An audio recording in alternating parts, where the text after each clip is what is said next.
Welcome back to Joe Stunner Boxing. A bit of breaking news. It's been announced that Anthony Joshua will be trained by Ben Davison for his fight with OTTO WALLIN on December the 23rd over in Saudi.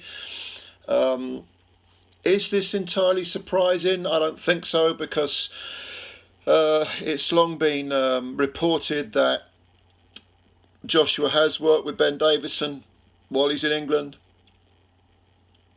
A couple of years ago, I actually made a video and I talked about AJ. In fact, I may have made more than one video on this subject, but I said that this is when people were saying he's got to leave Robert McCracken, he's got to go to America, he's got to, go with Robert Garcia or whoever else. He ended up with Garcia for one fight. But I was saying then, I don't think that's necessarily a good idea, because Joshua has always struck me as someone who likes home cooking, creature comforts. No, that's wrong, isn't it? Creature comforts. Not to be comfortable, but he likes familiar surroundings. Let's put it that way. And I thought the whole idea of him hooking up with an American trainer was wrong.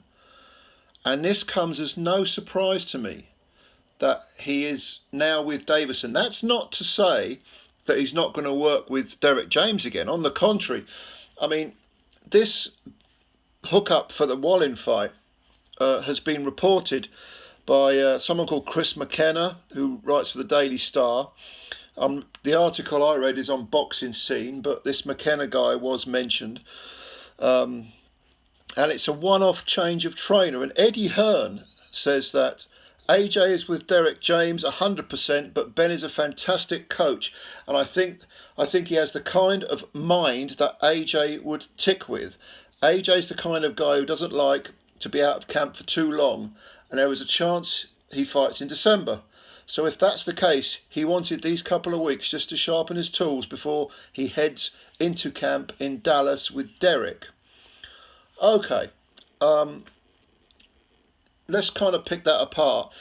Now, the question is Derrick James otherwise engaged? Can he not come over to train AJ now? Again, the logistics of having a trainer in America and you're based in Britain, the logistics are difficult to juggle. But there's a point that Hearn made that I think is really telling, and it's one that I made, and I'm not the only one that said this, but it's one that I made in a couple of videos, again, going back a couple of years, when Hearn says, Ben's a fantastic coach, and I think he has the kind of mind that AJ would tick with. I've always believed, and I've always said on these videos, that Joshua needs someone who is a cerebral-minded trainer and who is very precise at giving instructions. Someone who can come up with a game plan down to the minutiae of it and explain it in very sort of clinical terms, very well-defined terms. And then Joshua, who is someone who likes, even during a fight, between rounds, he's asking questions. He wants to know, what should I do? He wants to be told exactly what to do. Davison is that type of clinical-minded trainer. He'll come up with a game plan which is, rigid, and he's very sort of resolute in what he believes. And when I first heard that he was actually training Joshua, even though they were saying, well, it's just a tick-over job, much the same way that Hearn's still doing now, I was thinking, Ben Davison, yeah. A lot of people mention Adam Booth because he is of he's a similar type. He's more of a psychological. He's interested in the psychology of a fighter, how they tick, what they think, how the mind works. But Davison, yeah, definitely. And also, let's not forget that Davison, Joshua's proposed opponent is OTTO WALLIN, and Davison trained Tyson Fury for OTTO WALLIN. Even though it wasn't Fury's best performance, I think Fury won the fight. He ended up with that horrendous cut. But nevertheless, there's some experience there that can be sort of tapped into. But it would not surprise me if eventually Joshua said, I can't be doing with this American thing. Derrick James is a good trainer. Maybe some progress is being made. in terms of technical nous, in terms of improving the jab, of maybe the footwork, of, firing what punches when they're needed, and so on and so forth, all that stuff. Yeah, I'm making strides with Derrick in that respect, but I'm not really making the psychological adjustments that I need to.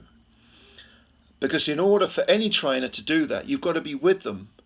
And wouldn't surprise me at all if Ben Davison became Joshua's full-time trainer sometime in 2024. I think this fight with OTTO WALLIN is probably going to be a make or break. I mean, obviously, if Joshua loses, it'll be a major catastrophe for him. But if he wins and he looks good, and he, most importantly of all, if he thinks and feels great doing it, don't be surprised if Ben Davison takes over as the head trainer. I think that's a very realistic proposition. And that's no disrespect to Derrick James, who is a very good trainer. But again, he's kind of, Joshua has to go to America. And I don't believe Joshua wants to be based in America. If he was 100% dedicated to the whole idea of Derrick James being his trainer, he would do what Lennox Lewis did, to name but one. Go over to America, live there, live the life, stay there. But he's back in Britain. He's still based in Britain. I think that's a roadblock that despite the fact that James and Joshua may be very good together, that roadblock, that geographical distance, creates something that might be kind of insurmountable. And it wouldn't surprise me if Joshua ended up with Ben Davison full-time. Those are just my thoughts. Tell me what you think. Do you agree? Do you disagree? Who do you think's best? Do you think Joshua should stick with Derrick James, or maybe go for the I keep saying creature comforts, but it's more like a sort of the home comforts, the familiarity. Let's call it familiarity of having a British trainer and being based in Britain and being able to see his trainer on a daily basis, not having to worry about I've got to travel thousands of miles to see him, or he's got to come over here and blah blah blah. Just let me know what you think. Leave your comments below. I'll read them, answer them. And thanks for your time, of course, as always. Hit the like button and please subscribe to this channel if you're new. Really appreciate your time and your support. Thanks very much. Looking forward to reading your comments. And you take care of yourselves. We'll speak again soon. Bye for now.